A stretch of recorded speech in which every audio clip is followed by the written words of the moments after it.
YouTube শিখতে আমি অনেক বছর নষ্ট করেছি। অবশেষে যা বুঝলাম, আজ এত বছর পরে আপনাদের সামনে দাঁড়িয়ে আমি কোনো সফলতার অহংকার করতে আসিনি।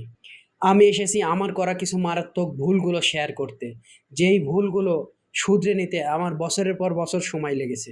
আমি চাই না যেই ভুলগুলো করতে গিয়ে আমি আমার জীবনের অনেক সময়গুলো নষ্ট করে ফেলেছি।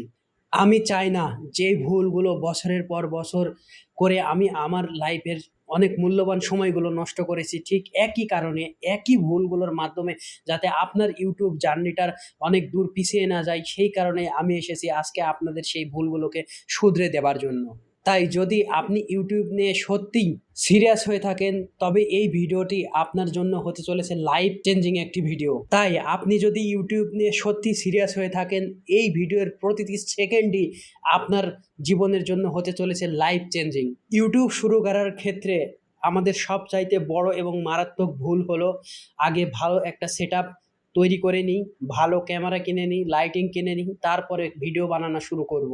কিন্তু আসল সত্যটা হলো দামি দামি গ্যাজেট এবং লাইটিং আপনাকে একজন ক্রিয়েটর হিসাবে তৈরি করতে পারে না, বরং প্রতিনিয়ত আপনার নিয়মিত যেই চেষ্টা এবং ইচ্ছাই আপনাকে একজন ক্রিয়েটর হিসাবে তৈরি করে। আজকে আপনার হাতে থাকা যে স্মার্টফোনটি রয়েছে সেটি দিয়ে আপনি শুরু করুন এবং আপনার কাছে সেই রিসোর্সটি রয়েছে। ভালো ক্যামেরা হয়তো আপনার একটি ভালো ভিডিও তৈরি করতে পারে এবং সুন্দর সুন্দর ছবি দেখানো সম্ভব হয় সেই ক্যামেরার মাধ্যমে, কিন্তু সেই ক্যামেরা এবং লাইটিং আপনাকে কিন্তু একজন ক্রিয়েটর হিসাবে তৈরি করতে পারে না। তাই আপনার হাতের কাছে যেটি রয়েছে সেটি দিয়ে আপনি আজকে শুরু করুন। দেখবেন যে সময়ের পরিবর্তিতে আপনার কাছে সুন্দর সুন্দর গ্যাজেট এবং লাইটিং আপনা আপনি চলে এসেছে। তাই আপনাকে বলবো, স্টুডিও ও দামি দামি যে গ্যাজেট রয়েছে সেগুলোর জন্য অপেক্ষা না করে আপনার হাতে যতটুকু রিসোর্স রয়েছে সেটি দিয়ে আজ থেকে এখন থেকেই শুরু করুন। ইউটিউবের একটি কঠিন এবং অস্বস্তিকর সত্য হলো, আমরা ক্রিয়েটররা যেটা বানাতে পছন্দ করি, দেখবেন আপনার দর্শকরা সেটার প্রতি কোনো আগ্রহই দেখায় না। আমাদের নিজেদের কন্টেন্টের প্রতি অনেক ভালোবাসা দরদ থাকতে পারে, কিন্তু একজন অডিয়েন্স হিসাবে এবং অপরিচিত পার্সন হিসাবে তার কোনো বাধ্যবাধকতা নেই যে আপনার ভিডিওটি তাকে দেখতেই হবে। তাই আপনাকে বলবো, যে কোনো ভিডিও বানানোর আগে নিজেকে একটা প্রশ্ন করুন, কেন একজন অপরিচিত মানুষ এই ভিডিওটি দেখার জন্য সেই ভিডিওর উপরে ক্লিক করবে? আপনাকে সবার আগে দর্শকের এই কেন এর উত্তরটি দিতে হবে। আর এই পুরো গেমটি শুরু হয় আপনার ভিডিওর টাইটেল এবং থাম্বনেল বা ভিডিওর প্যাকেজিং থেকে। মানুষ প্রথমে আপনার থাম্বনেল দেখে, তারপরে টাইটেল দেখে এবং এরপরে সিদ্ধান্ত নেয় আপনার ভিডিওতে ক্লিক করবে কি না। যদি আপনার ভিডিওতে তারা ক্লিক নাই করে, তাহলে আপনার ভিডিওর ভিতরে থাকা অসাধারণ যেই কন্টেন্টটি রয়েছে সেটা কার উপকারে আসবে? তাই কৌতূহল এবং সঠিক প্যাকেজিংয়ের ওপর জোর দিন। ইন্টারনেটে আমরা একটি কমন পরামর্শ সব সময় শুনি, শুধু কনসিস্টেন্সি থাকো, প্রতিদিন বা প্রতি সপ্তাহে ভিডিও আপলোড করতে থাকো। কিন্তু আমি আমার এই দীর্ঘ জার্নি থেকে যেটা শিখেছি, শুধুমাত্র আপনি কনসিস্টেন্স থেকে অন্ধের মতো ভিডিও আপলোড করেই কিন্তু সফল হতে পারবেন না। আপনি যদি ১০০টিও ভিডিও বানান এবং প্রতিবারই ভুল থাম্বনেল, ভুল টাইটেল এবং বোরিং উপস্থাপনার মাধ্যমে প্রতিনিয়ত বারবার একই ভুল করতে থাকেন, তবে আপনি মূলত বারবার সেই ভুলগুলোকেই রিপিট করছেন। আসল কনসিস্টেন্সি হলো আপনার আগের ভিডিওগুলোর ডাটাগুলো অ্যানালাইসিস করে আপনার অডিয়েন্সের আগ্রহগুলো বুঝে তারপর সেইগুলো ফিক্স করে পরবর্তী ভিডিও আপলোড করা, এবং পরবর্তী ভিডিওতে যেন আগের ভুলগুলো না থাকে সেই জিনিসগুলো মনোযোগ সহকারে দেখা এবং সেইটাকে রিকভার করাই হচ্ছে আপনার প্রথম এবং প্রধান কাজ।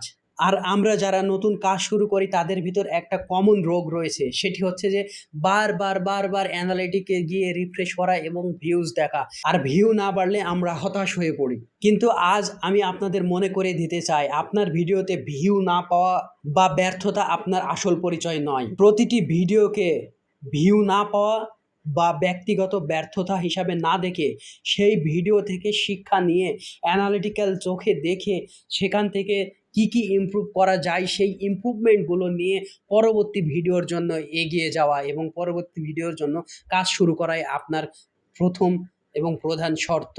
ইউটিউব কোনো শুষ্ক তথ্য বা ইনফরমেশন দেওয়ার জায়গা নয়। এটি মূলত একটি স্টোরি টেলিং এবং এমপ্যাথি বা সহানুভূতির প্ল্যাটফর্ম। আপনি যে কাউকেই সাধারণ উপদেশ দিতে পারেন, এটি ভালো বা এটি মন্দ, কিন্তু মানুষের শুষ্ক তথ্য সবসময় মনে রাখবে না। এর চেয়ে আপনি আপনার বাস্তব অভিজ্ঞতা, ব্যর্থতা এবং গল্পগুলো মানুষের সামনে মন খুলে তুলে ধরুন। তবে দর্শক অনেক দ্রুত আপনার সাথে আবেগগতভাবে কানেক্ট হতে পারবে। ইউটিউবের এই দীর্ঘ জার্নি থেকে সব শেখাকে যদি আমি একটি কথাই তুলে ধরি তাহলে আপনাদের উদ্দেশ্যে বলবো, তবে সেটি হলো ইউটিউবে টেকসই সফলতা তাদের জন্যই আসে যারা শুধু ভিউ বা অ্যালগোরিদমের পিছনে না ছুটে দর্শক বা মানুষকে ভালোবাসে এবং তাদের সমস্যার সমাধান করার জন্য কাজ করে। আপনাকে কোনো কিছু শেখানোর জন্য শুরুতেই 100% সফল মানুষ হতে হবে না। আপনি কেবল আপনার নিজের জার্নিতে যা যা ঘটেছে, কিভাবে আপনি ব্যর্থ হয়েছেন, কিভাবে সেগুলোকে রিকভার করেছেন, সেই জিনিসগুলো আপনি আপনার দর্শকের সাথে সততার সাথে শেয়ার করুন। আমার করা ভুলগুলো যদি আজকের এই ভিডিওর মাধ্যমে আপনার মূল্যবান সময়কে কিছুটা হলেও বাঁচাতে পারে, তাহলে আজকের এই ভিডিওটি আমার জন্য সার্থক। সবাই এগিয়ে যাওয়ার দৌড়ে আপনি নিজেকেও এগিয়ে নিয়ে যান এবং আপনার নিজের করা যেই ভুলগুলো রয়েছে সেইগুলোকে রিকভার করে পরবর্তীতে যেন সেই ভুলগুলো না হয় সেটার জন্য কাজ করুন এবং নিজের এমন একটি ভবিষ্যৎ তৈরি করুন যার জন্য আপনি নিজেই গর্ব করতে পারবেন। আপনারা কে কে এই মুহূর্তে খুব সীমিত জিনিসপত্র বা ফোন নিয়ে লড়াই করছেন আমার মতো, কমেন্ট করে অবশ্যই জানাবেন। আমরা সবাই মিলে এই ক্রিয়েটর জার্নিটাকে এগিয়ে নিয়ে যেতে চাই। ভিডিওটি ভালো লাগলে আমাদের এই লার্ন উইথ মুরাদ ইউটিউব চ্যানেলটি সাবস্ক্রাইব করে দেবেন এবং পাশে থাকা বেল আইকনটি বাজিয়ে দেবেন, যাতে করে নতুন ভিডিও পাবলিশ হওয়ার সাথে সাথে আপনার কাছে নোটিফিকেশন চলে যায়। সুস্থ থাকবেন, সুন্দর থাকবেন, দেখা হবে পরবর্তী ভিডিওতে। আল্লাহ হাফেজ।